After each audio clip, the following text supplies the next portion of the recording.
Bem, uma das terceira função que a gente vai estudar será a função dos óxidos, né? O que seria um óxido? Aqui eu trago uma definição bem rápida, né? Que óxido nada mais é, desculpa o vento, né?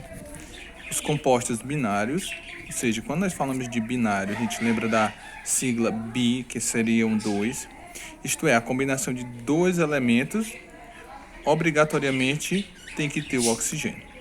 Como assim? Como a gente vê aqui nesse primeiro exemplo, a gente vê que nós temos M2O, né? Quer dizer, são dois elementos? São dois elementos. Me caracteriza um óxido? Claro que sim, porque eu tenho ainda a presença de dois elementos e eu tenho que ter esse oxigênio. A gente vê aqui o exemplo também de CO2. Tem dois elementos. Professor, aqui tem dois elementos? Isso, pessoal, porque é o carbono e o oxigênio. Não é a quantidade de átomos, é a quantidade de elementos. Átomos eu teria três, né? Porque eu teria dois oxigênios, desculpa, e um carbono. Mas como eu estou falando de elementos, são dois. Dois. Isso já me caracteriza um óxido, né? A gente já lembra que óxido vem de oxigênio. Sendo que o que acontece? Para me ter um óxido, é obrigatoriamente o oxigênio ser o mais eletronegativo. O que seria o mais eletronegativo? Vamos lembrar das propriedades da tabela. Eletronegatividade está relacionada à atração que os átomos têm de atrair elétrons, né? A capacidade que ele tem de atrair esse elétron. Se a gente olhar aqui na tabela periódica, eu fiz aqui um breve explanado, que seria o quê? A minha eletronegatividade, ela cresce da esquerda para a direita, de baixo para cima. Na minha tabela periódica, o elemento mais eletronegativo é o Flu, né? E é que eu destaco o oxigênio, porque para ser óxido, tem que ser o mais eletronegativo, o oxigênio. Quer dizer que se tiver a presença do Flu, ele já não vai ser um óxido. Aqui a gente vê por esse exemplo. O F2. Quem é o mais eletronegativo? O F, né? Quer dizer que ele sendo mais eletronegativo, eu vou ter um óxido? Não. Nem sempre que eu tiver a presença de O vai ser um óxido. A gente vê por esse exemplo. Meu óxido, ele não... vamos dizer assim, meu oxigênio não prevaleceu para ser um óxido pela presença do Flu, por ele ser mais eletronegativo. O mais eletronegativo quer dizer que ele está puxando mais elétron, ele está atraindo mais elétron para ele, né? Por exemplo, se eu tiver aqui um elemento, o Na, ele vai atrair o elétron para ele, o Flu, né? Porque ele é mais eletronegativo.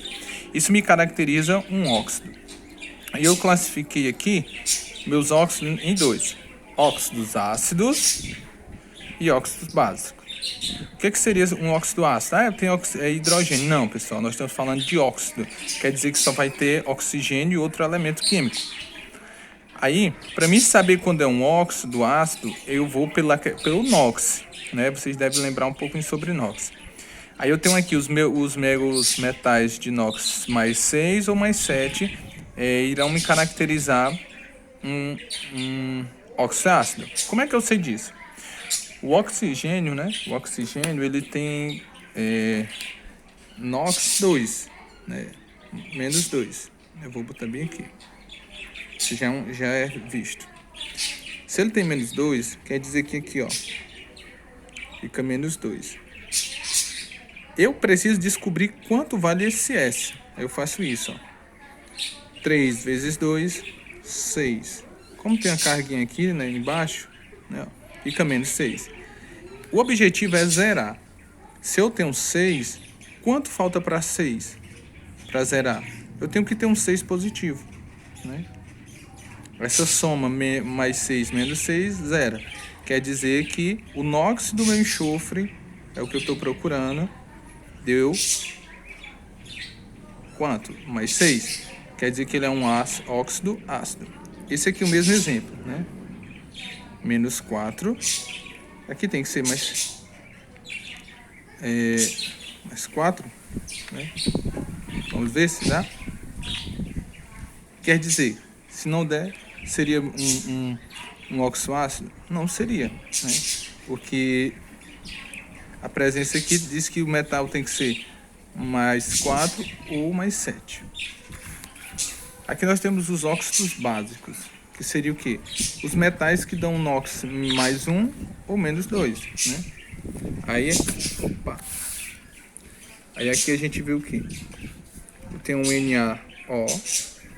Quanto equivale o oxigênio? Menos 2. E aqui vale quanto? 1. Né? Tá lá na tabela periódica, família 1. Quer dizer que ele vai valer 1 vezes 2, 2.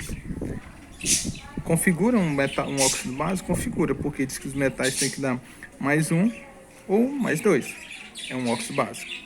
Aqui do mesmo jeito, tá na família mais 2, né? Tá na tabela. E aqui menos 2. Quer dizer que esses dois são óxidos básicos, né? Porque o NOx tem que dar mais 1 ou mais 2. Para a gente finalizar, falta a última função inorgânica, que nós temos os sais, né? Professor, o sal de cozinha, exatamente. Os sais são os compostos iônicos, né? Eles vão ter cargas. Para me formar um sal, eu preciso de quem? Da união de um ácido, que a gente já viu, e de uma base. Quando eu junto eles, pessoal, obrigatoriamente eu vou ter que formar sal e água. Será que isso é verdade? Vamos ver. Aqui eu tenho um HCl, que é um ácido, a gente já viu. E tem um NaOH, né? NaOH. Isso é o que me caracteriza uma base, né? A gente viu. E aqui me caracteriza um ácido. Pessoal, ó, se eu juntar eles dois, ó. Olha, H2, ó, formei água, né? Eu formei água. Se eu juntar agora Cl e Na, aí sim eu vou ter um sal. Por isso que para mim formar um sal eu tenho que ter uma base e um ácido, porque eles vão se juntar e formar esse sal. Aí ficou NaCl, um sal de cozinha. Aí eu represento ele em forma de carga, se eu quiser representar. O Na vai ser positivo, porque ele vai perder esse elétron para o cloro. E o Cl, ele quer ganhar, ele vai ser negativo. Para finalizarmos aqui, nós temos os 3 tipos de sais. Nós temos os sais neutro, que seria o que? Neutro. Eu não tenho nem H e nem OH. Aí aqui eu me caracterizo, por exemplo, o NaCl, Na3PO4, são sais que não tem, vamos dizer assim, que não tem presença de hidrogênio ou hidroxila, que caracteriza uma base. Aqui eu tenho o meu sal ácido, que a gente sabe que para ser ácido tem que ter a presença de hidrogênio. E a gente vê aqui que nós temos essa presença desse hidrogênio aqui, né? Aqui, ó. Professor, não seria um ácido? Não, porque um ácido ele tem que estar bem aqui nessa posição, né? Aí aqui eu tenho mais outro sal ácido, que me caracteriza a presença do hidrogênio. Aqui eu tenho bicarbonato, olha aí, o bicarbonato de sódio, ele é um sal ácido, né? Ele é um sal ácido. Tenho aqui o meu sal básico, que seria o quê? Sal básico seria a presença dessa hidroxila, né? Se fosse até aqui, pessoal, ó, se fosse até aqui, vamos esquecer aqui o Cl, eu diria que eu tinha uma base, né? Mas como eu tenho o elemento químico lá, eu vou ter um sal, né? Aí eu tenho um sal básico, um sal ácido e um sal neutro. Por quê? Porque eu não tenho a presença no neutro de hidroxila e nem de hidrogênio. Isso aqui foi assim, a introdução.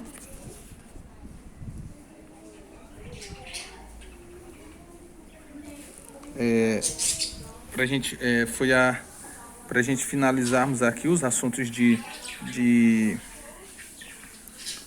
funções inorgânicas. Espero que assim dê para entender. Qualquer dúvida a gente sana depois. Espero que vocês assistam, né? Desculpa o vento, desculpa os passarinhos, mas é assim mesmo. Agradeço muito a atenção de vocês e não esqueçam de fazerem a atividade.